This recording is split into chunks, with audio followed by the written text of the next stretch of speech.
Welcome back to Cheddar Rides, everybody, here on the floor of the New York Stock Exchange. Well, after testing out a number of different scooters as his main form, main being the key word of transportation, our next guest is saying if you're thinking about buying an electric scooter, well, don't. Nick Guy is senior staff writer at Wirecutter. Nick, great to have you here with us to talk about this finally. I know that the review has been getting a lot of attention. Let's talk about the process first. You tested 5 different scooters. What was the methodology? Yeah, so after I researched a few dozen, I called in 5 and I rode them. I started by riding around the park at the Wirecutter offices just to see if there's anything weird I noticed, and I actually was able to eliminate a few scooters right off the bat, whether they were too slow, too light, or didn't work over 77 degrees, which was actually the case with one of them. 77 degrees Fahrenheit, as in the outside temperature. the battery just wouldn't run if it was over 77, which isn't going to work in a New York City summer. Yeah. And what else? Yeah, so after that, I rode them back and forth to my apartment from the office, about 3.5 to 4.5 miles, depending on which route I took.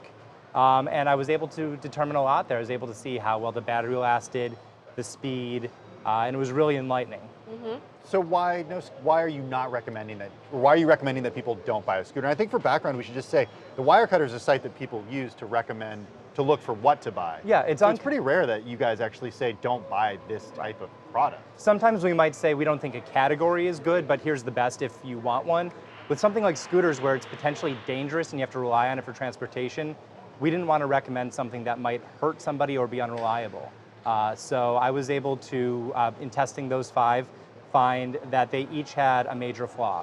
Either they're too expensive, the one that didn't run if it was too hot, or the one that I really liked was the Xiaomi M365. Mm-hmm. And I noticed a creaking noise when I was testing it. It turns out it was in the folding mechanism where the handlebar folds down and it folds in half. I asked the company about it. They said it's probably not a big deal, but they sent out another one, and that one had the same issue. Now, what's notable is that Xiaomi is also sort of the main supplier to all of the scooter companies that are out there as well. So how different were the models that you tested from one another and also from the ones that we see on the street? They were fairly different, but what was interesting is Segway 9bot was one of the other brands we tested. They actually partner with Xiaomi to make the scooters. So you're really working with the same company, regardless if you buy one of the big 2 brands. What would it take for you to recommend a scooter? I would want to see a scooter that we know is safe. So it's UL listed. It has That's an electric? Yeah, so UL rates the battery and drivetrain systems, and they say, we know this is safe. This isn't going to blow up like those hoverboards were a few years ago. So that's one of the qualifications. We want to make sure that they get up to speed, about 17 miles per hour. They last for at least 10 miles on a charge, but obviously more is better.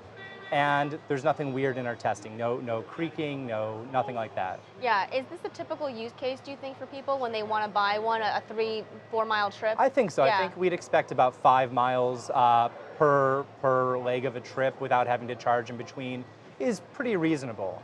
Anything more than that might be stretching it, but I think that's reasonable. And here in New York, I mean, we already have trouble with bike lanes, right? Did you find trouble getting around the city on your scooter compared to maybe riding your bike? Yeah, so I was riding in Queens, which obviously the traffic's not as crazy as Manhattan, but I was riding in bike lanes when I could, and I did find that I think a lot of bikers find the same thing.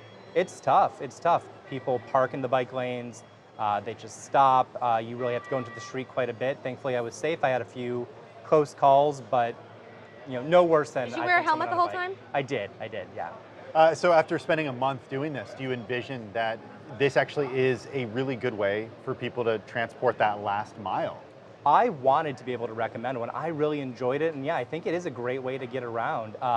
So I think that hopefully we see something in the $500 to $600 range that meets all those other qualifications soon, and we can hopefully recommend one. You obviously feel like this is something that you do want. We're not there yet. What about as the trend of micromobility expands and these companies like Bird raising even more money, hundreds of millions of dollars? Yeah, and we're seeing that they're doing the standard 2-wheel scooters. We're seeing the Revel scooters. Everybody wants to give you another way to get around that's more on your time instead of relying on a car, relying on a train.